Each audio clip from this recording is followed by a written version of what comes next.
Hello friends, welcome back to the new video. In this video guys, we are going to talk about how to delete this name password, and guys you want to remove this name password, so guys you can remove in your vivo phone.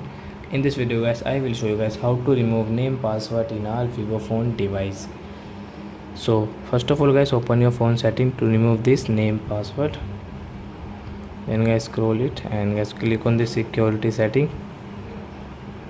Guys click on screen lock and guys enter your name password which you have now, and guys you can see this known, and guys swipe option guys you can choose anyone, so we will click on this known option and guys delete from here.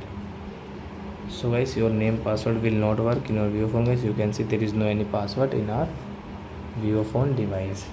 So your friends, you have understood how to remove name password in our vivo phone device. So that's it guys, thanks for watching. Now we will meet on next video with new topic. Before going guys, please go and like my video, subscribe my channel. Bye bye friends.